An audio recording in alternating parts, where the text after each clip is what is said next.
L'alcool est sans doute l'une des substances les plus paradoxales de notre époque. Chaque année, il arrache plus de vies que les guerres, les attentats, les meurtres et les accidents de la route réunis. Il détruit des familles, alimente les violences, provoque des maladies incurables, et pourtant, il reste invité à toutes nos célébrations. Difficile d'imaginer un mariage sans champagne, un barbecue sans bière ou une fête sans cocktail. On boit quand on est joyeux, quand on est triste, quand on est stressé, ou juste parce que c'est vendredi soir. Mais pourquoi nous accrochons-nous autant à une substance qui nous fait tant de mal? Que se passe-t-il après un seul verre? L'alcool n'est pas une boisson innocente. C'est en réalité un poison produit par les levures pour éliminer leurs concurrents dans la nature. Dès qu'il pénètre votre organisme, il voyage vers le foie, le cerveau et presque tous vos organes. Mais votre foie est lent. Il ne peut éliminer qu'une toute petite dose à la fois. Tout ce qui reste circule dans votre sang et perturbe vos neurones. Résultat, votre esprit ralentit, vos inhibitions chutent, vos décisions deviennent plus impulsives. Et en parallèle, des endorphines sont libérées, donnant l'illusion d'un bien-être et d'une connexion sociale renforcée. C'est pour ça que boire semble rendre les conversations plus légères, les rires plus sincères et les inconnus plus proches. En réalité, ce n'est qu'une illusion chimique. Un verre pour fêter, puis un autre pour se détendre après le travail.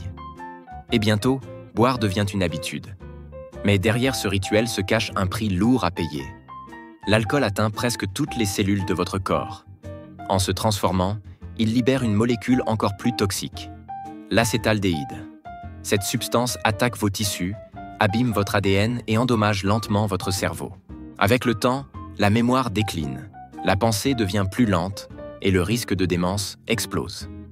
Sans parler du lien direct avec plusieurs cancers, des maladies du foie, des problèmes cardiaques et d'un vieillissement accéléré du corps.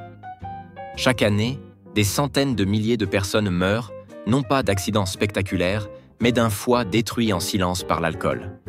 Ce poison ne détruit pas seulement celui qui le consomme, il brise aussi des vies autour de lui. Accidents de la route, violences conjugales, agressions, crimes. L'alcool est impliqué dans près de la moitié des violences dans le monde.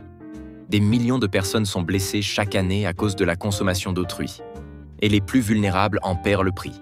Chaque année, des centaines de milliers de bébés naissent avec des troubles irréversibles liés à l'alcool consommé durant la grossesse.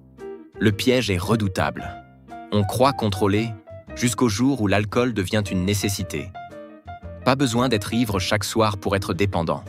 Beaucoup de personnes, brillantes, avec une carrière et une famille, consomment quotidiennement, sans réaliser qu'elles mettent leur santé en danger.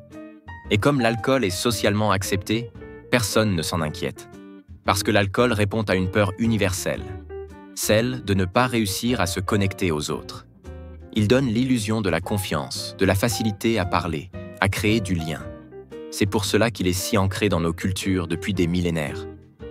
Mais aujourd'hui, une nouvelle génération commence à briser ce pacte. Les jeunes boivent moins, refusent mieux de sacrifier leur santé pour quelques heures d'euphorie artificielle. Cela ouvre une porte, celle d'un avenir où nous apprenons à nous connecter, célébrer et partager sans dépendre d'une substance qui détruit en silence. L'alcool a été l'un des outils de socialisation les plus puissants de l'histoire humaine. Mais il n'a jamais été gratuit. Chaque verre, chaque bouteille a un coût.